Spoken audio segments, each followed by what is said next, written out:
Tiga. Bismillahirrahmanirrahim. Assalamualaikum warahmatullahi wabarakatuh.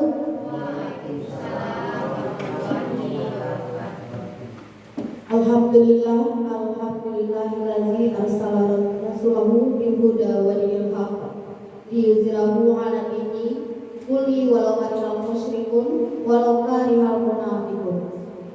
Asyhadu an la ilaha illallah wa asyhadu anna Muhammadan abduhu wa rasuluh la nabiyya ba'da. Pertama dan utama sekali, marilah kita ucapkan puji dan syukur kehadirat Allah Subhanahu wa taala yang telah melimpahkan rahmat dan karunia-Nya kepada kita semua sehingga kita dapat berkumpul di ruangan kita ini dalam rangka mengikuti penyebaran pemahaman atau diseminasi modul 1.4 yaitu budaya positif yang nantinya akan dilakukan oleh rekan sejawat kita yaitu Ibu Riga Marina SPD. Dan tidak lupa pula kita hadirkan salawat beri dan salam kepada Nabi besar kita Nabi Muhammad Sallallahu Alaihi Wasallam yang telah meninggalkan kita dua pusaka yaitu Al-Quran dan Hadis. Baiklah, yang saya hormati Bapak Kepala Sekolah SD Negeri 04 Kadang Sago, yang saya banggakan Ibu CGP hebat Angkatan 10 Kabupaten Padang Pariaman, Ibu Riga Marina SPD, dan yang teristimewa sekali rekan sejawat guru SD Negeri 04 Kadang Sago. Baiklah, pada hari ini kita mengikuti kegiatan diseminasi penyebaran pemahaman budaya positif. Untuk mempersingkat waktu, marilah kita lanjut kepada acara kita selanjutnya, yaitu kata sambutan dari Bapak Kepala Sekolah kita kepada Bapak Safruddin SPD. Waktu dan tempat kami persilakan.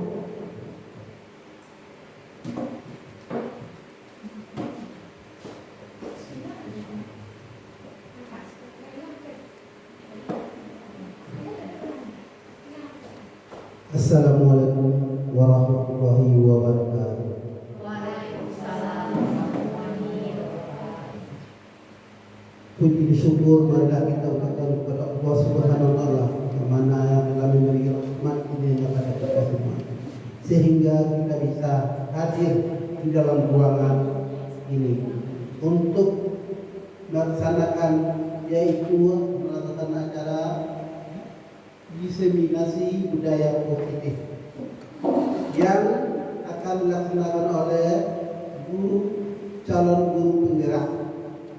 Nah, dan tidak pula kita akan mengirimkan selawat dan salam kepada yaitu junjungan Nabi kita yaitu Nabi Muhammad SAW yang mana yang telah membawa umatnya dari alam kebodohan ke alam yang penuh ilmu pengetahuan yang sama kita rasakan.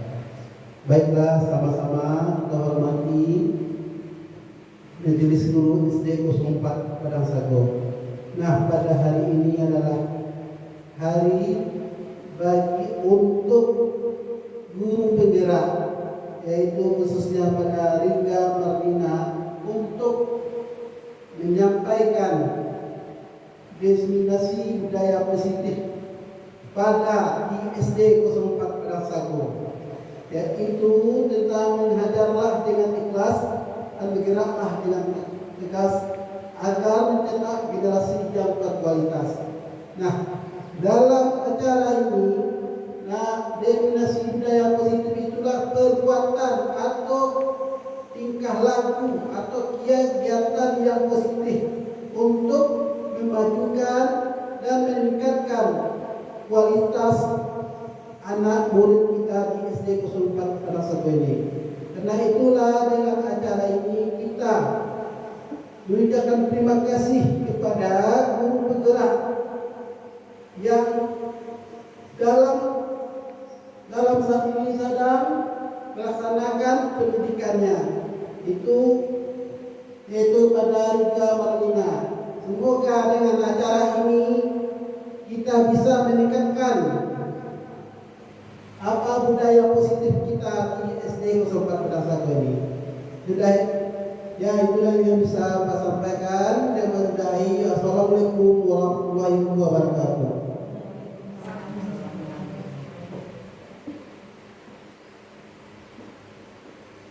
Terima kasih kita ucapkan kepada Bapak Kepala Sekolah kita yang telah memberikan sambutan ataupun arahan kepada kita semua. Semoga dengan arahan tersebut kita dapat termotivasi untuk mendengarkan nantinya penyebaran pemahaman yang akan dilakukan oleh saudara kita yaitu Ibu Riga Marina SPD. Acara kita selanjutnya adalah kita masuk kepada acara inti kita, yaitu penyampaian materi modul budaya positif oleh Ibu Riga Marina SPD. Kepada Ibu Riga Marina, waktu dan tempat dipersilakan.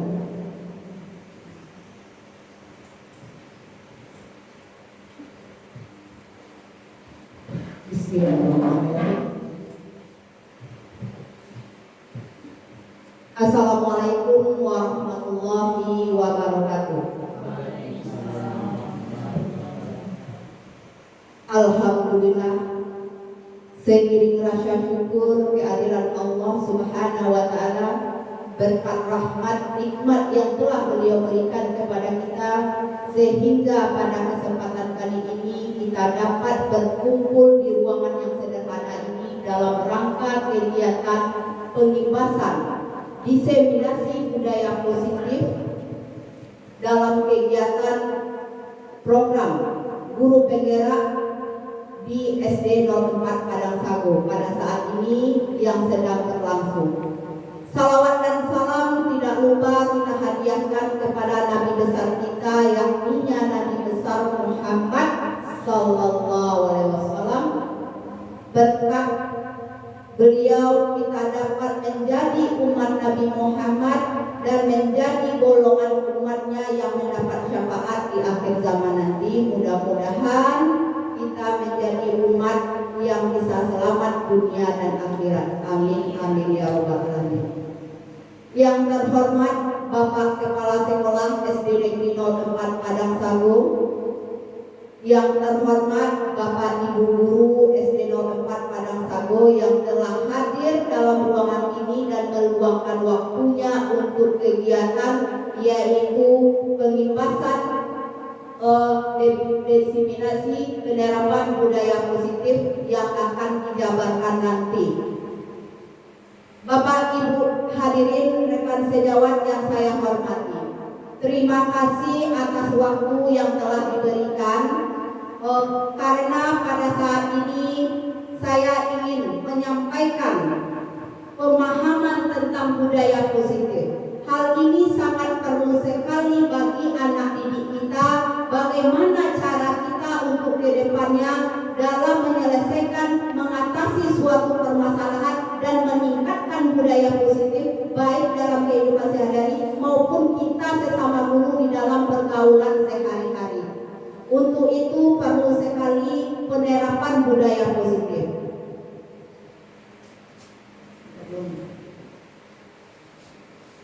Di sini kita akan menjelaskan beberapa konsep dasar dari budaya positif tersebut. Ada beberapa yang ingin disampaikan nanti, yaitu tentang disiplin positif dan nilai-nilai kebajikan universal. Kemudian ada teori motivasi, hukuman dan penghargaan. Selanjutnya ada tentang keyakinan kelas. Dan ada kebutuhan dasar manusia dan dunia yang berkualitas, restitusi 5 posisi kontrol dan restitusi segitiga restitusi. Dari beberapa konsep budaya positif itu merupakan hal yang sangat penting di sekolah, yang harus kita lakukan pembiasaan dan kita terapkan di dalam sekolah kita ini. Karena suatu sekolah yang memiliki budaya positif yang bagus bisa memajukan sekolah tersebut. Untuk itu penting sekali kita menerapkan budaya positif. Baik Bapak Ibu semuanya, kalau kita berbicara tentang budaya positif, hal apa yang terlintas di pikiran kita? Ya Bu, silakan. Kalau saya mendengar kata budaya positif yang terlintas di benak saya itu yang pertama kedisiplinan Bu. Iya Bang Bu, ya pendidik disiplin. Ada lagi budaya positif seperti yang dikatakan oleh Ibu Neni tadi, dia akan mengingat ada kata disiplin. Kemudian ada akan tentang yaitu kebiasaan-kebiasaan yang dilaksanakan secara terus-menerus, secara rutinitas dan kontinu sehingga membudaya, yaitu hal-hal yang bernilai kebajikan. Itu nilai yaitu budaya positif. Sebenarnya sekali yang dikatakan oleh Ibu Neni tadi, yaitu akan menggambarkan tentang disiplin. Nah, sekarang kita lihat, kita sering mendengar kata disiplin, mudah sekali kita mengatakan disiplin. Nah, apa sebenarnya makna kata disiplin itu? Nah, di sini kita lihat, menurut Bapak Ki Hajar Dewantoro menyatakan bahwa untuk menciptakan siswa yang merdeka, syarat utamanya mempunyai disiplin yang kuat,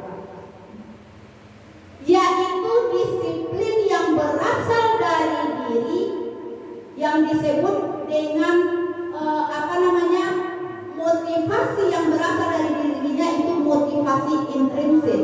Kemudian ada lagi disiplin itu didorong oleh orang lain yang dikenal dengan motivasi eksternal. Nah, sekarang kita lihat dalam budaya kita, disiplin itu bisa dijadikan sebagai sesuatu yang dilakukan oleh seseorang untuk mendapatkan kepatuhan. Benar begitu Bapak Ibu? Contoh, kita datang pagi supaya tidak terlambat karena kita takut nanti dimarahi oleh Bapak Kepala Sekolah, karena takut nanti absen kita merah. Nah, itu disebabkan karena ada rasa takut, rasa tidak nyaman dalam diri kita. Itu namanya intrinsiknya, itu apa namanya? Eksternal, yaitu motivasinya berasal dari orang lain karena ada rasa takut. Nah, seharusnya kita perasaan tersebut datang dari kita. Kita yakini bahwa kita ingin datang pagi itu karena kita untuk bertanggung jawab dalam melaksanakan tugas. Seharusnya begitu. Nah, menurut pendapat Diani Bosen menyatakan bahwa disiplin itu berasal dari kata disiplina yang artinya belajar. Kemudian kata disiplin yaitu murid. Untuk itu kita harus menanamkan disiplin positif ini kepada anak kita. Kita belajarkan kepada murid kita bagaimana disiplin yang baik itu. Untuk menanamkan nilai disiplin yang positif, sebelum kita mengajarkan kepada anak-anak, kita yang menjadi contoh bagi murid kita. Karena menurut Bapak Hajar Dewantoro, kita itu sebagai among, yaitu sebagai menuntun anak sesuai kodratnya, baik dalam mencapai keselamatan dan kebahagiaan. Itulah tugas kita. Berarti dalam menanamkan disiplin positif ini, kita harus memberikan motivasi kepada anak kita itu, yaitu menanamkan motivasi itu berasal dari dalam dirinya, bukan dari orang lain karena diberi hadiah, karena diberi takut hukuman, bukan begitu. Untuk itu, kalau dia sudah berlandaskan dari dalam hatinya, dia akan mendapat nilai kebajikan, ingin menjadi orang yang menjunjung tinggi nilai-nilai yang mereka hargai dan mencapai suatu tujuan yang mulia. Jadi, disiplin positif itu apa? Suatu pendekatan untuk bisa menerapkan disiplin dari dalam diri anak atau hadiah. Nah, selama ini kita mendisiplinkan anak-anak dengan cara memberi hukuman. Benar begitu Bapak Ibu? Kita selama ini untuk mendisiplinkan anak-anak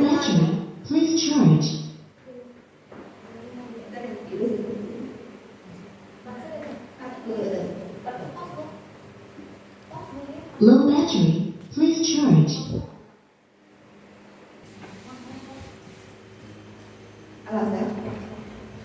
Dah, Bapak Ibu, sekarang kita lihat lagi yaitu bagaimana mengubah paradigma stimulus respon ke pendekatan teori kontrol. Nah, selama ini di dalam kegiatan penerapan disiplin itu kita selalu menggunakan yaitu stimulus respon, yaitu rangsangan kemudian umpan balik yang kita gunakan, dan sekarang kita lihat bagaimana pendekatan teori kontrol. Nah, yang pertama di dalam kegiatan pembelajaran menurut teori stimulus respon kebutuhan setiap anak didik kita itu sama. Sebenarnya kalau kita lihat apakah benar kebutuhan setiap anak didik kita itu sama?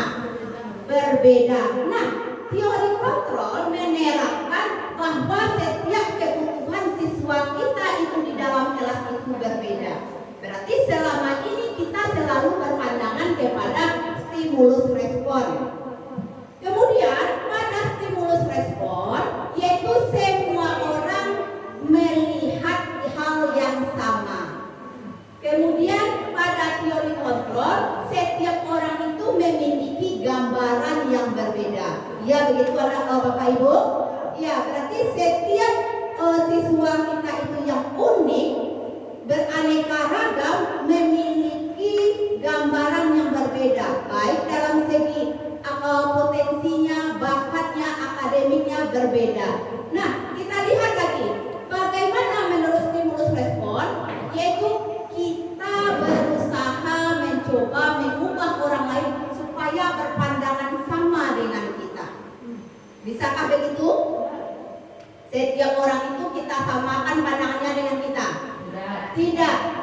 Sedangkan menurut teori kontrol, kita berusaha memahami pandangan orang lain tentang dunia. Ini memberikan gambaran bahwa secara luas kita memiliki pendapat yang berbeda, tidak harus sama dengan kita.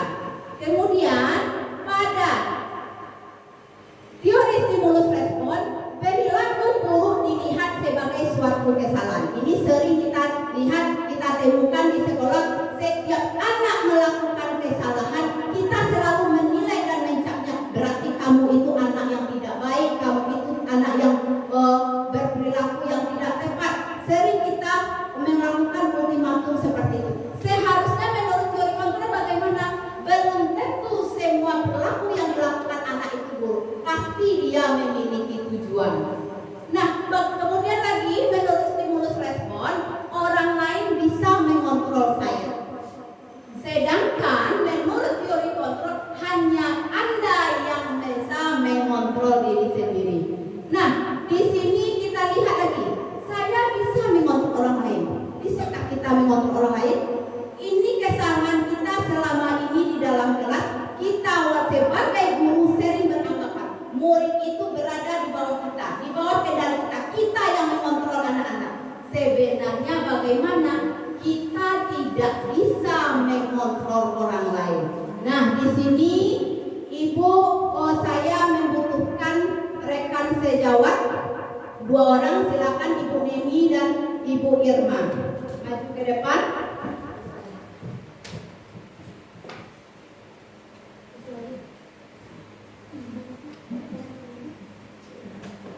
Di sini kita akan melihat bagaimana posisi kontrol itu. Benarkah kita bisa mengontrol orang lain? Apakah diri kita sendiri yang bisa mengontrol kita? Nah, Ibu Neni coba kepalkan tangannya, kemudian tutup sekuat-kuatnya. Ibu Irma dengan bujukan, dengan rayuan, dengan paksaan, silakan Ibu Irma lakukan. Apakah bisa Ibu Neni itu akan terpengaruh? Coba dilakukan. Dimulai. Ini bisa dibuka kepala tangannya.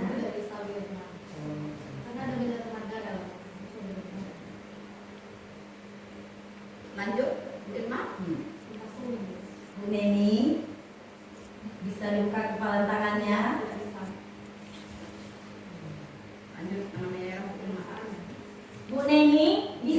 kepalan tangannya. Oh iya. Terima kasih Bu Irma dan Bu Neni.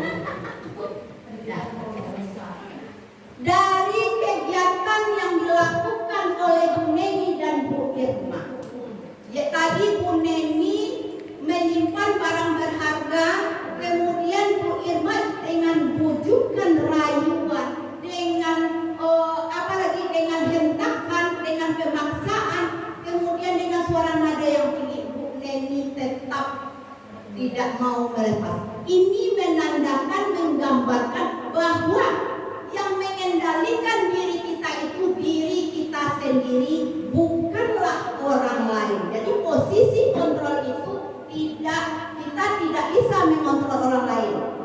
Kemudian begitu juga di dalam kelas, bagaimanapun caranya kita memaksa anak supaya dia bisa memperhatikan kita, supaya dia bisa menerima pelajaran yang kita dapatkan. Kalau dia tidak membuka hatinya, tidak membuka pikirannya, dia tidak akan bisa kita kontrol. Berarti penguasaan kontrol itu hanya terdapat pada diri kita sendiri, bukanlah orang lain. Di situ ada pemaksaan, ada pada saat kunjungan. Berhasil atau gagal firma tadi? Gagal. Yang seharusnya apa?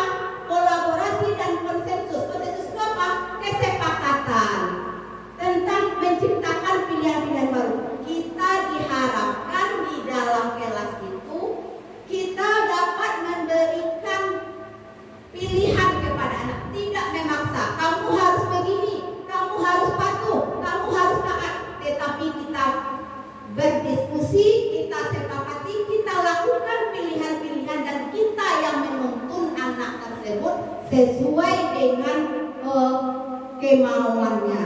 Begitu Bapak Ibu semuanya. Kemudian stimulus respon itu model berpikir menang kalah. Ini sering kita lakukan di sekolah ini, di dalam kelas. Yaitu ketika siswa kita bersalah, kita sering menyatakan siswa kita itu kalah karena kita sebagai pemenang, karena dia harus begini, dia harus menuruti aturan kemauan yang ada pada kita.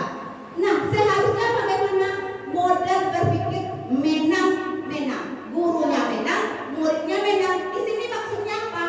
Di saat siswa kita melakukan kesalahan, guru memberikan pilihan-pilihan solusi bersama siswanya. Berarti gurunya menang dalam menuntaskan suatu masalah, siswanya pun juga merasa senang atas perbuatan yang telah dilakukan tanpa harus ada paksaan. Itu artinya menang-menang. Nah, disinilah paradigma baru yang mengubah teori stimulus respon ke pendekatan teori kontrol. Baik Bapak Ibu, kita lanjutkan lagi, yaitu yang melatar belakangi teori kontrol kita itu dalam berperilaku, yaitu adanya motivasi perilaku manusia. Motivasi itu apa Bapak Ibu? Adanya dorongan, yaitu untuk kita berperilaku. Menurut Diana Gosen ada 3 perilaku manusia itu. Yang pertama, untuk menghindari ketidaknyamanan atau hukuman. Seseorang melakukan suatu perbuatan, suatu tindakan itu karena dia ingin rasa aman, tidak ingin dihukum. Contoh, kita disuruh mengisi administrasi oleh Bapak Kepala Sekolah. Supaya apa? Supaya mendapatkan rasa aman, tidak ditegur oleh Bapak Kepala Sekolah, supaya tidak mendapat hukuman yang lain. Kemudian kita misalnya di jalan raya, saat lampu merah kita sering berhenti. Karena apa? Karena kita takut ditilang oleh Bapak polisi. Berarti kita menghindari rasa tidak aman, supaya kita tidak takut dihukum. Itu motivasinya berasal dari mana itu? Karena dari luar diri, yaitu eksternal. Berarti belum dari dalam diri. Ini masih level terendah ini Bapak Ibu. Nah, kita lanjutkan lagi, yaitu kita motivasi pelaku yang kita lakukan itu karena mengharapkan imbalan atau hadiah. Nah, di sini anak kita berperilaku ingin mendapatkan pujian, hadiah,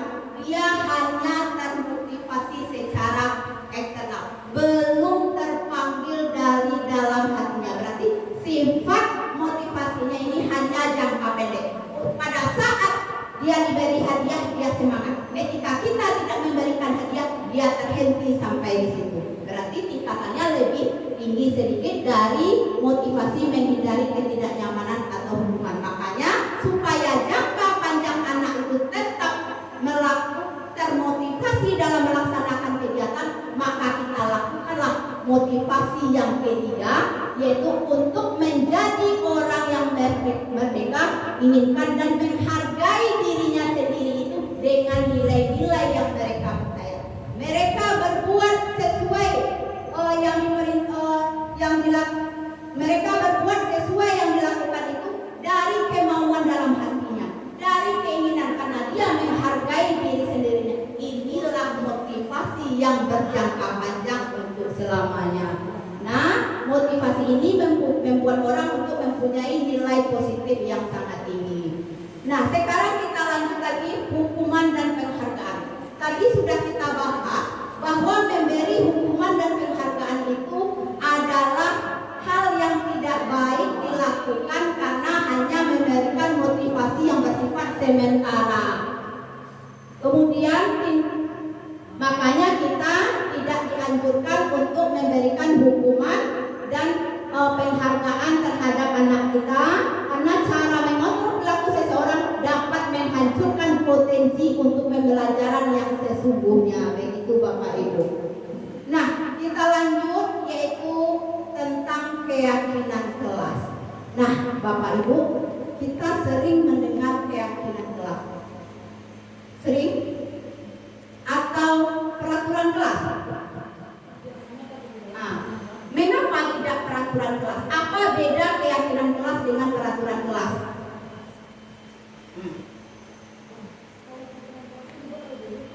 Kalau peraturan kelas menurut Ibu Neni bagaimana, Bu?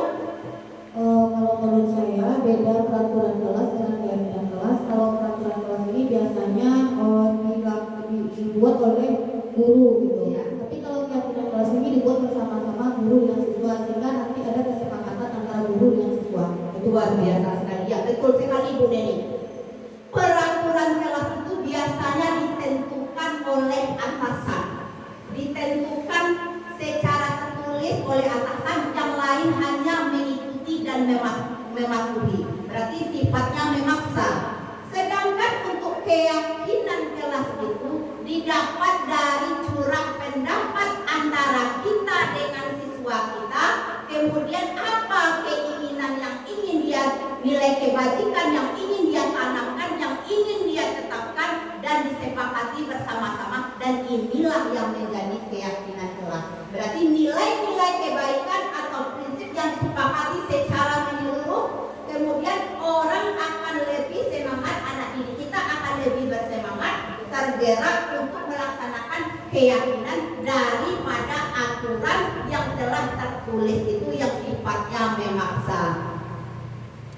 Seseorang akan lebih tergerak dan bersemangat untuk menjalankan keyakinannya daripada hanya sekedar mengikuti serangkaian peraturan tertulis tanpa makna tersebut. Berarti kalau peraturan itu sifatnya lebih memaksa. Kalau menurut keyakinan kelas berarti kita lebih memusatkan merdeka belajarnya murid kita. Murid perlu mendengarkan dan memahami arti sesungguhnya tentang peraturan yang diberikan dan nilai kebajikan di balik peraturan tersebut.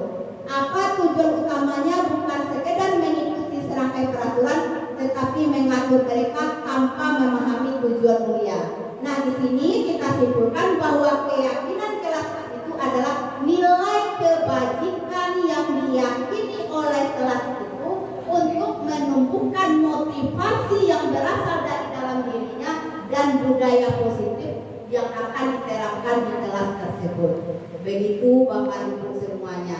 Nah, di dalam pembentukan keyakinan kelas ada beberapa hal yang harus kita perhatikan. Yang pertama, keyakinan kelas itu lebih bersifat abstrak.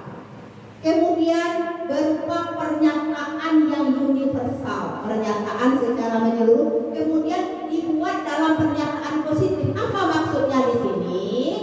Keyakinan kelas yang kita buat itu jangan menggunakan kalimat-kalimat negatif seperti jangan buang sampah pada tempatnya. Tapi rubahlah dalam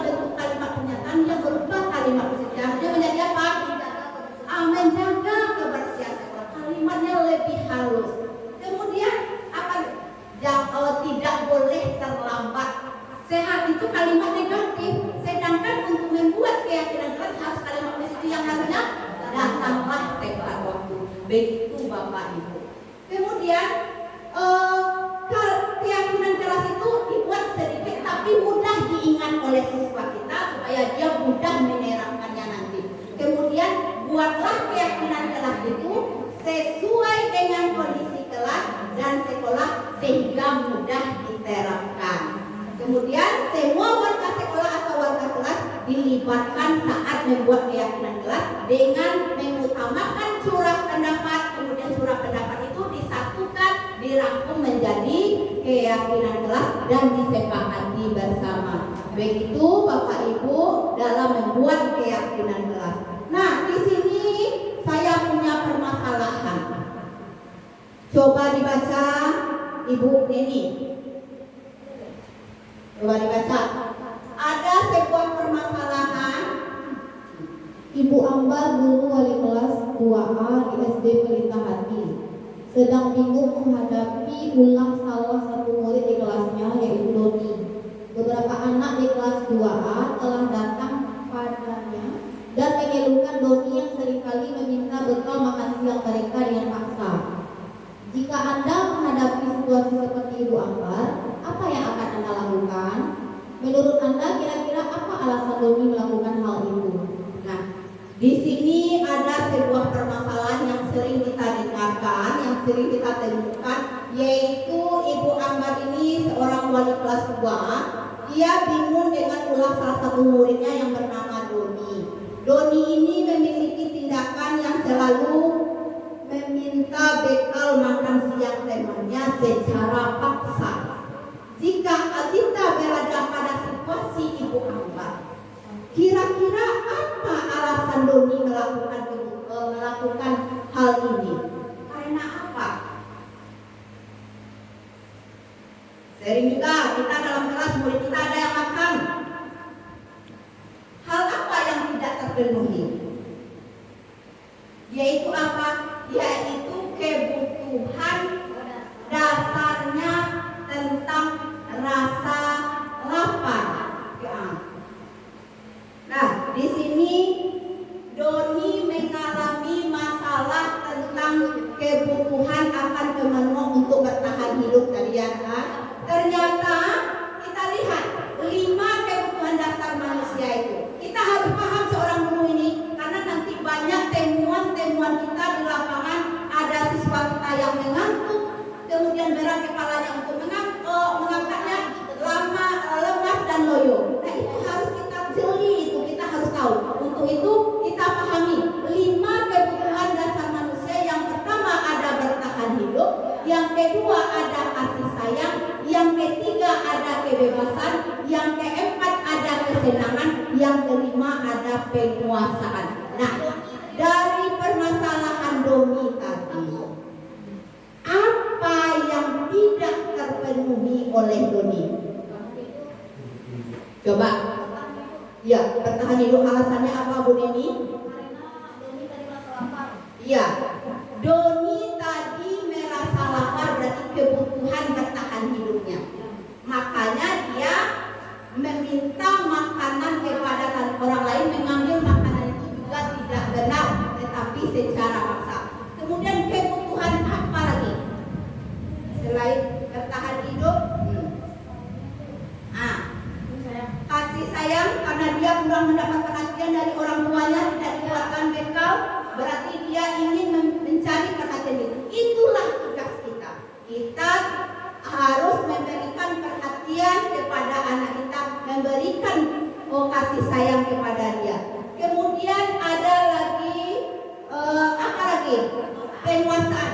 Dia tadi mengambil makanannya secara paksa. Dia merasa bahwa dirinya ini jagoan yang ditakuti oleh teman-teman. Nah, disinilah tugas kita meluruskan murid kita dari permasalahan, keluar dari permasalahan. Nah, kita lihat tadi, kita kenal dulu kebutuhan dasar. Nah, apa tadi? Nah, kebutuhan dasar tadi. Nah, di bawah. Kebutuhan dasar manusia itu apa? Segala sesuatu yang dilakukan untuk mendapatkan apa yang diinginkan. Tadi bertahan hidup, perutnya terasa lapar karena dia tidak ada bekal yang dibuatkan oleh orang tuanya, dia rampas punya temannya. Berarti kebutuhan bertahan hidup. Kemudian kebutuhan kurangnya kasih sayang dia dari orang tuanya, maka gurunya di sini harus memberikan perhatian dan mencarikan solusi dari permasalahan ini dengan baik. Kemudian penguasaan, dia merasa dia ini jagoan yang ditakuti temannya. Nah, bagaimana cara mengatasi sikap Doni yang sebagai ini? Kita harus mengarahkan perbuatannya itu penguasaan itu ke yang lebih baik. Mungkin kita sering memanggilnya, kita sering menjadikan dia sebagai ketua kelas. Berarti kita dari sikap penguasaan yang salah kita tunjukkan ke jalan yang sebenarnya. Kemudian lagi 5 kebutuhan dasar yang manusia. Yang pertama tadi bertahan hidup. Apa saja yang termasuk kebutuhan dasar bertahan hidup? Yaitu makanan, pakaian, tempat tinggal, rasa aman, rasa kesehatan. Itu kebutuhan dasar yang harus dipenuhi. Kita di dalam belajar sering melihat siswa kita ada yang lemas karena dia sakit. Kita tidak paham, langsung saja kita bentak, itu sudah salah. Makanya perlu kita mengetahui hal tersebut. Kemudian ada siswa kita kasih sayang dan rasa yang diterima. Ini sikap mau dipedulikan, bekerja sama, mau berbagi, menjadi bagian dalam kelompok. Kemudian ada lagi penguasaan.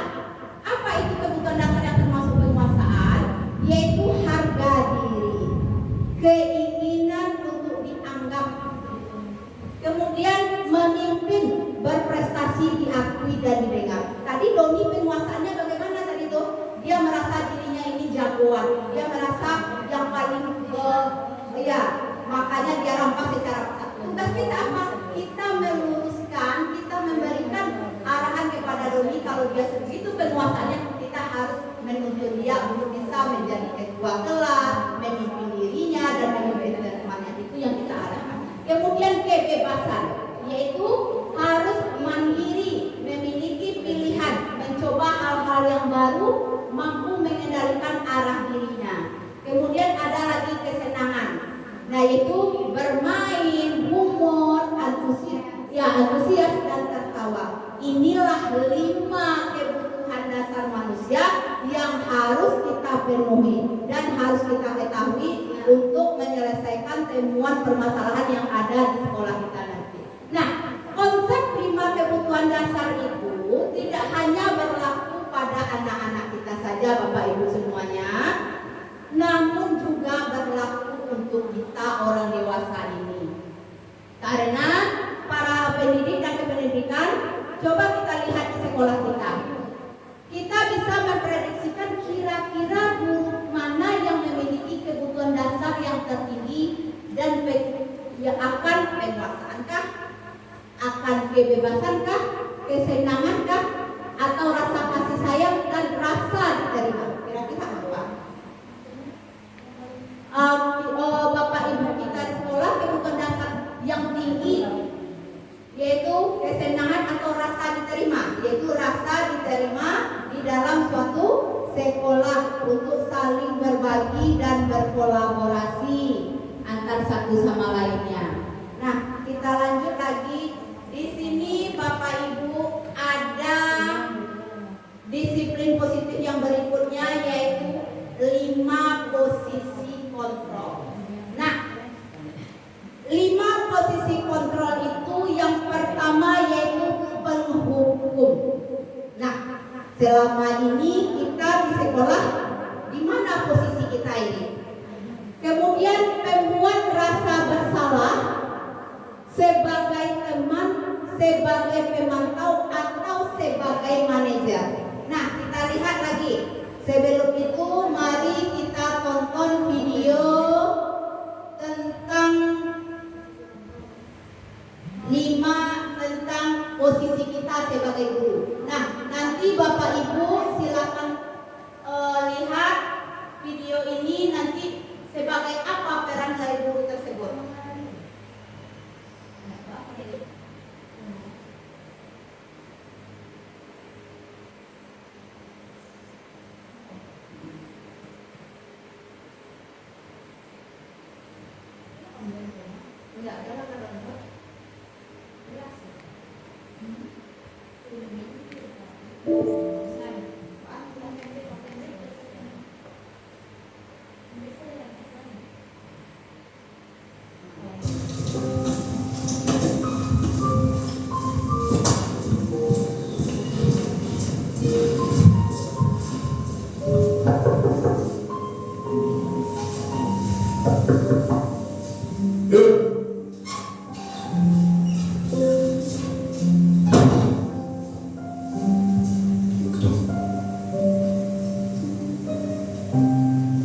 Vonis? Jsme Vonis? Zíde to.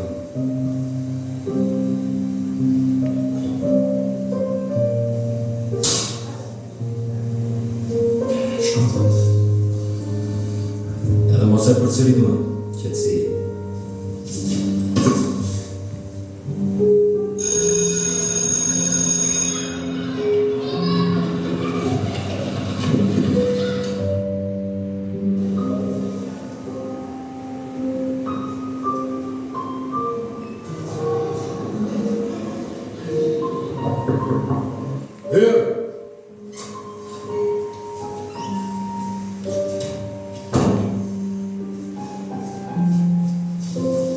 Pravda, Vonis.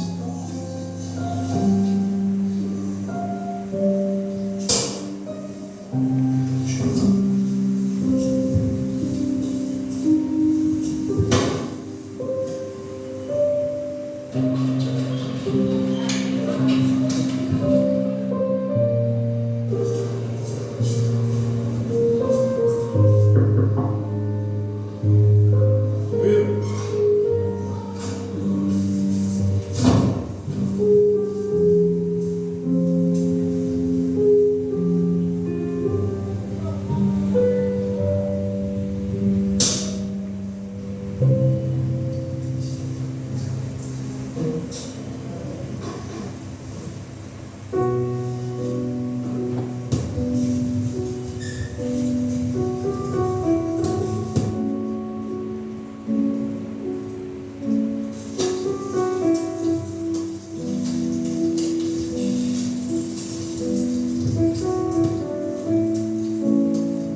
Bapak Ibu semuanya, tadi kita sudah sama-sama menyaksikan tayangan video. Nah, dari tayangan video tadi kira-kira apa yang terlintas di benak Bapak Ibu semuanya?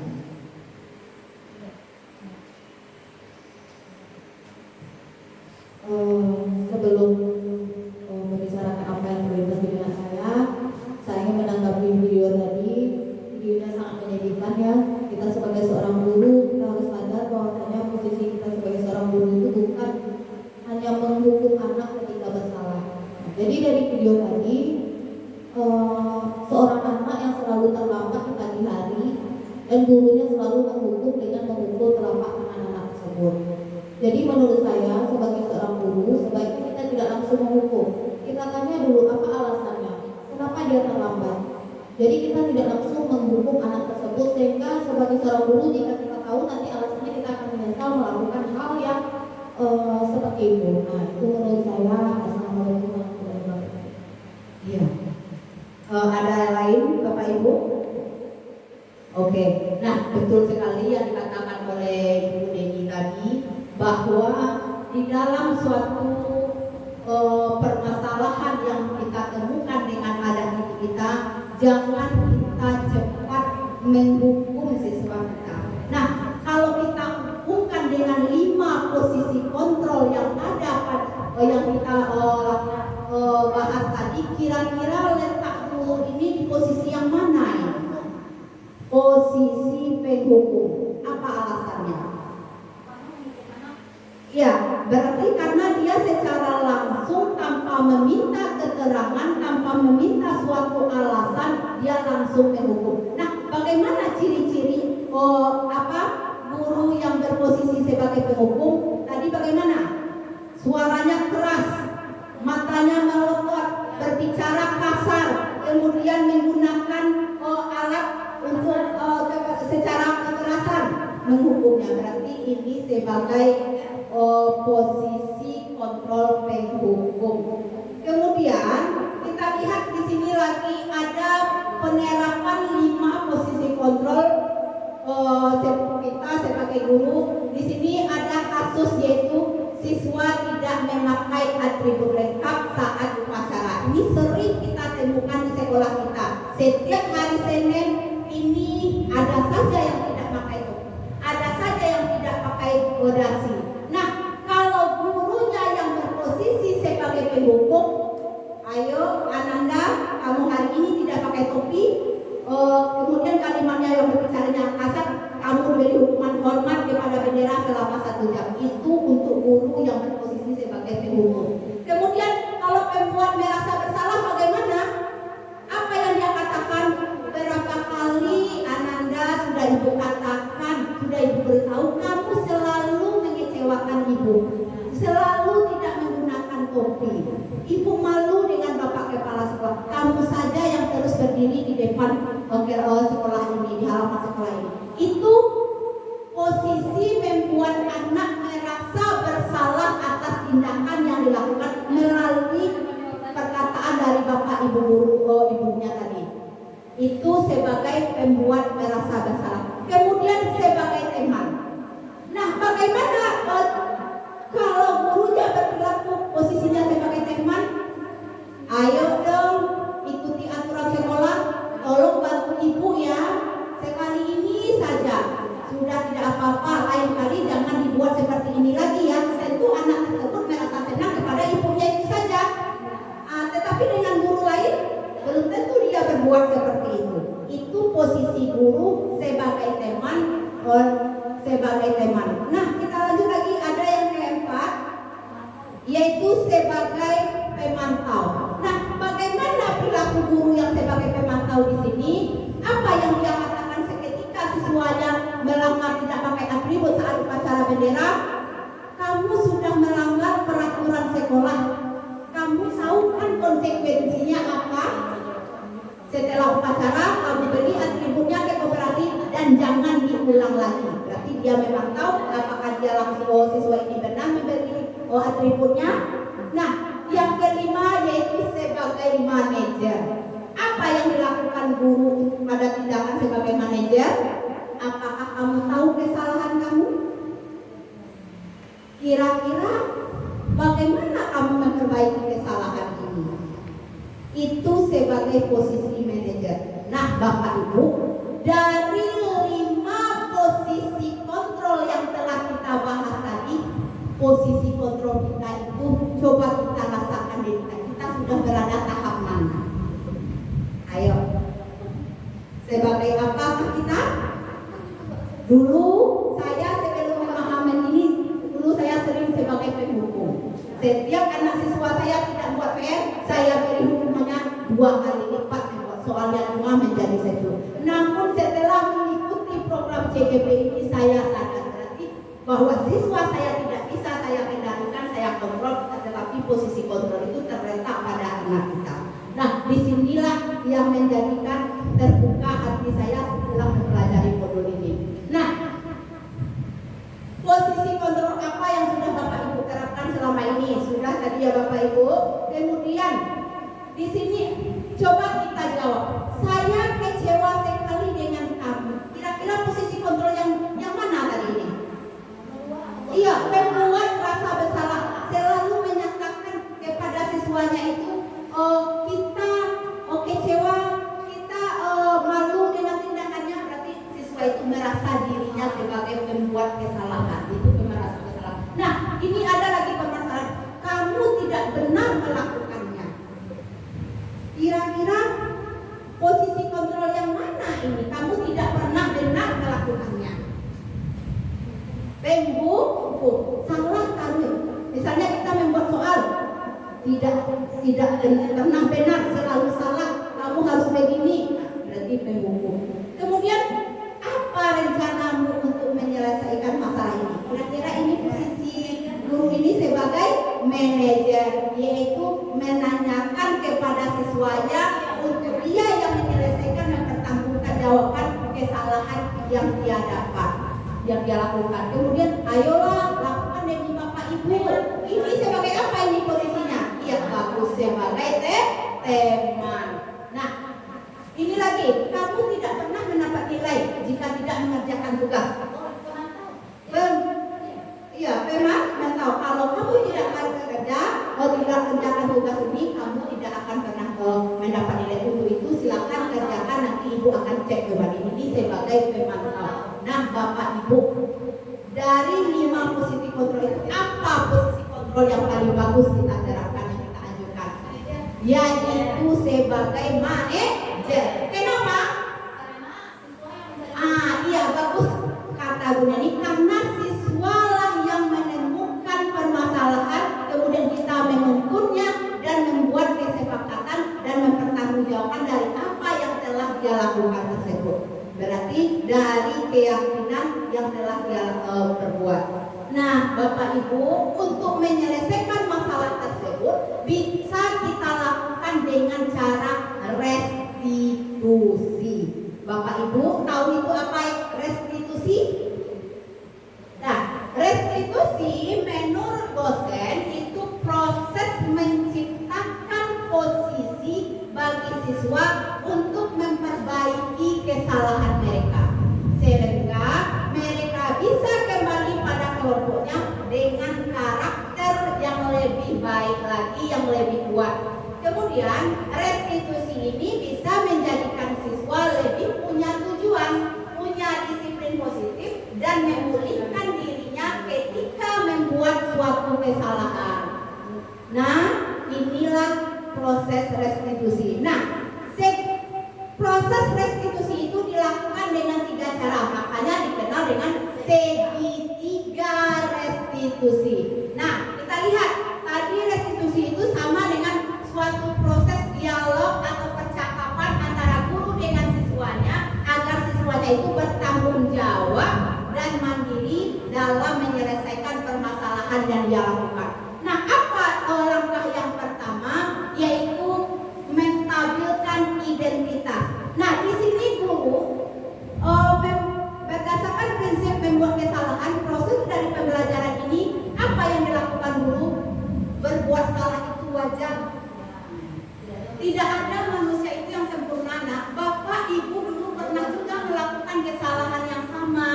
Nah, itu kamu berhak merasa begitu. Itu namanya menstabilkan identitas. Kita tidak boleh, kamu buat salah, kamu ini, kita tidak boleh mencap siswa. Tapi kita selesaikan dengan cara langkah pertama menstabilkan identitas. Kemudian yang kedua, validasi tindakan yang salah. Nah, di sini tindakan yang salah kita bertanya, kamu pasti punya alasan mengapa melakukan hal ini. Padahal kamu bisa melakukan yang lebih buruk dari ini ya. Kamu patut bangga karena telah melindungi sesuatu yang penting buatmu. Kamu melakukan karena mempertahankan sesuatu yang penting bagimu. Ini langkah yang dilakukan guru dalam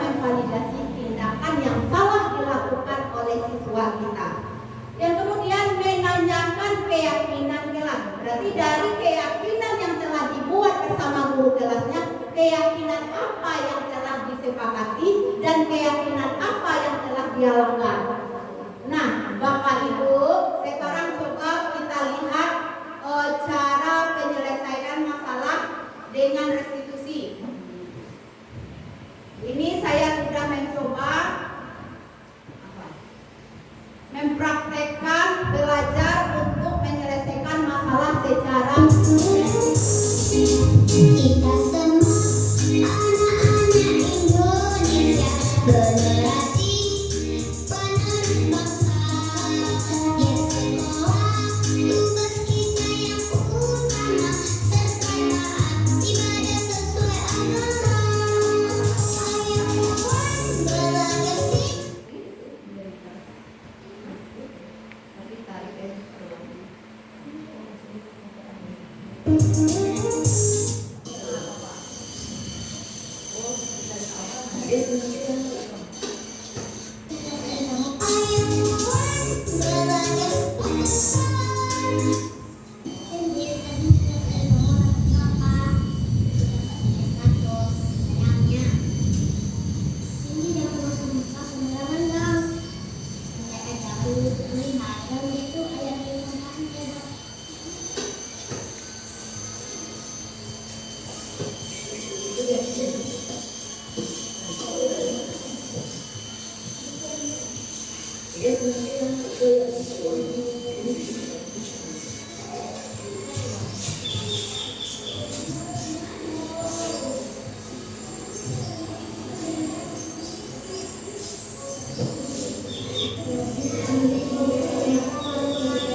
Cindy buang sampah sembarangan.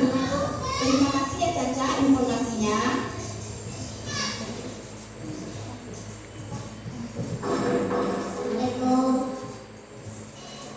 Waalaikumsalam. Selamat Cindy.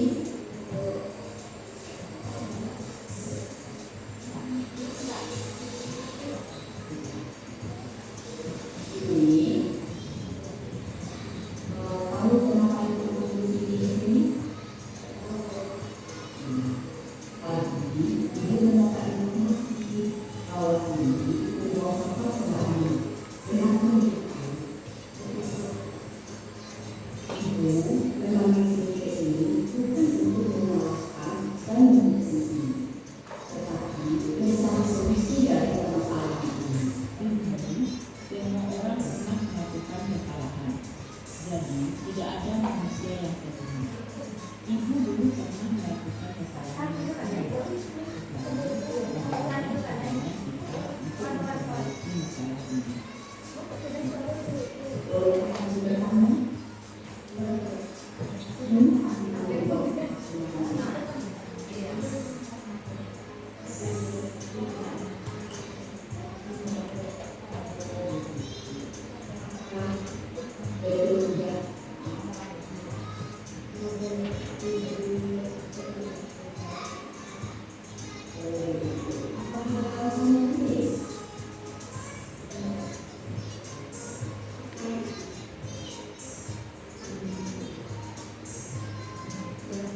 Oh yang baik, ibu terima alasan Cindy. Nah, sekarang coba kita ingat kembali apa keyakinan jelas yang telah kita sepakati bersama. Apa keyakinan jelas yang telah kita buat selama ini? Ya, ya.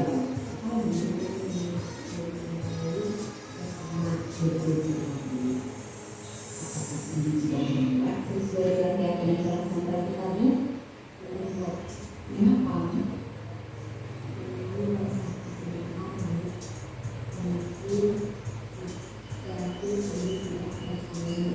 Iya. Iya, betul sekali. Bagaimana cara ini memperbaiki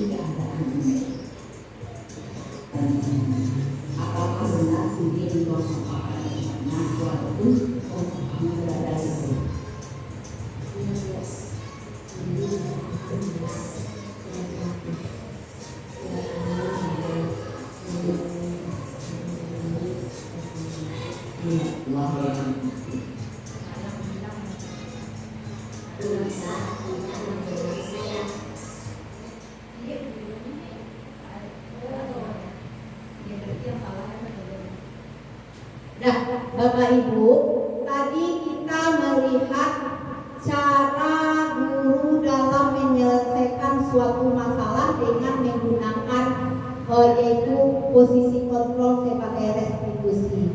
Nah, kita lihat tadi di situ guru itu siswa dia menerima laporan bahwa guru muridnya melakukan membuang sampah sembarangan. Kemudian dia tidak langsung emosi dan memarahi siswanya. Di sini dia melakukan 3 langkah tadi. Yang pertama ada menstabilkan identitas dengan mengatakan bahwa setiap kita itu pernah melakukan kesalahan. Kemudian yang kedua memvalidasi tindakan yang salah. Nah, kita menanyakan alasan mengapa dia melakukan kesalahan tersebut. Dan kemudian baru kita menanyakan keyakinan kelas yang telah diyakini, disepakati bersama, dan keyakinan apa yang telah dilanggar.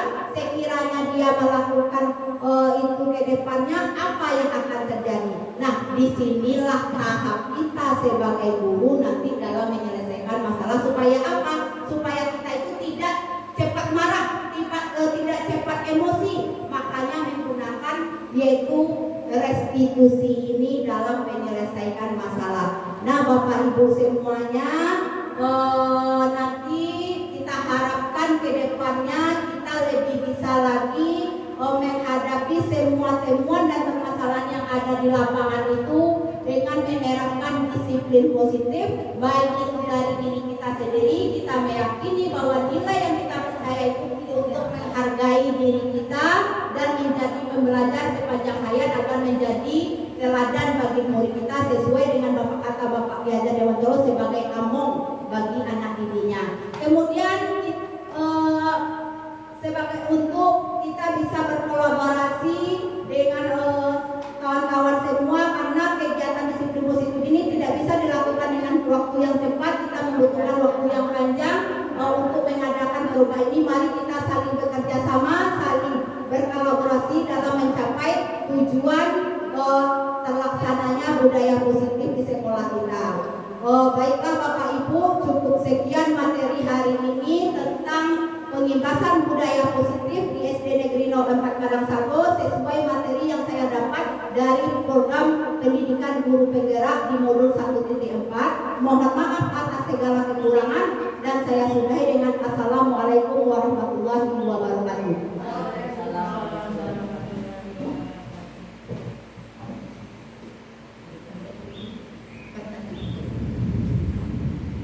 Dan demikianlah penjabaran materi yang telah disampaikan oleh Ibu CGP hebat kita yaitu Ibu Rika Marlina SPG. Semoga dengan adanya penyajian materi tadi kita dapat menambah ilmu dan wawasan kita dan dapat memotivasi kita untuk memajukan pendidikan khususnya di sekolah kita sehingga dapat mewujudkan pembelajaran yang berpihak pada murid. Baiklah, kita masuk kepada acara kita selanjutnya yaitu sesi tanya jawab. Jika ada dari rekan guru yang mau bertanya silakan mengacungkan tangan. Oke, Bu Elvi, silakan Bu Elvi.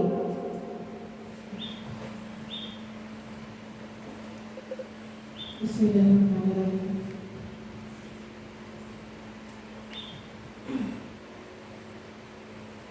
Terima kasih telah memberikan waktu untuk memberikan pertanyaan kepada moderator. Tadi saya dengar ada paparan dari materi yaitu Ibu. Kalau tidak salah tadi ada beberapa jabaran. Di sini ada sedikit pertanyaan yang agak sedikit unik bagi saya pertanyakan di sini. Tadi ada siswa ini datang dari keinginan siswa, bukan dari dorongan, bukan dari penghargaan yang kita berikan, tetapi dengan hati nurani. Di sini ada pertanyaan saya sedikit. Bagaimana cara kita sebagai guru menegakkan disiplin positif tanpa hukuman dan penghargaan? Terima kasih kepada moderator. Ya, terima kasih Bu Elvi. Jadi pertanyaannya Bu Rika, bagaimana cara menerapkan disiplin positif tanpa adanya hukuman dan penghargaan? Nah, untuk jawabannya kita persilakan kepada Bu Rika. Terima kasih atas pertanyaannya. Di sini tadi Ibu bertanya bagaimana cara kita menerapkan budaya positif itu tanpa ada hukuman dan penghargaan. Nah, ya benar sekali Bu Elvi. Di sini kita dilarang untuk memarahi dan menghukum anak serta memberi hadiah kepada anak, karena itu hanya jangka waktunya itu, kalau kita berikan hukuman dan hadiah itu jangka waktunya pendek, hanya berlangsung pada saat itu. Berarti motivasinya yaitu eksternal. Nah, yang kita harapkan motivasinya itu timbul dari hatinya, keinginannya untuk menghargai dirinya.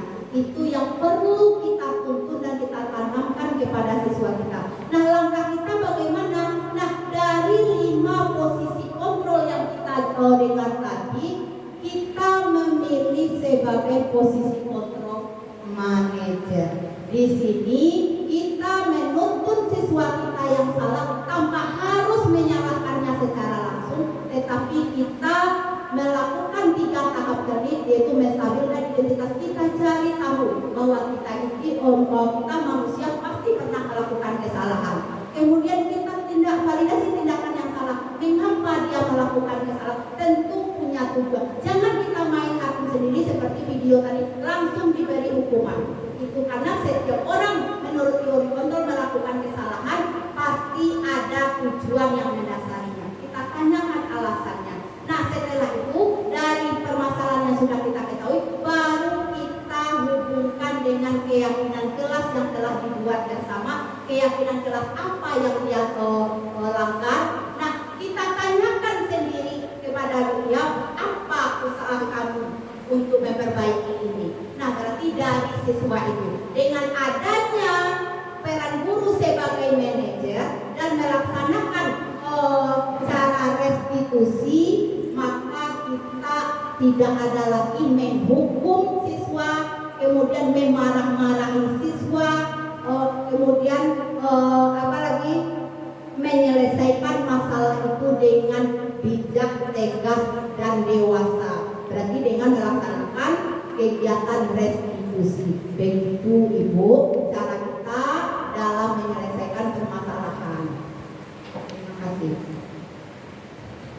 Nah, bagaimana Bu Elvi? Tadi jawaban dari Bu Rika berarti bisa menggunakan teknik restitusi dan tanpa melakukan hukuman dan penghargaan. Bagaimana Bu Elvi dengan jawaban yang disampaikan oleh Bu Rika? Terima kasih atas paparan Bu Rika.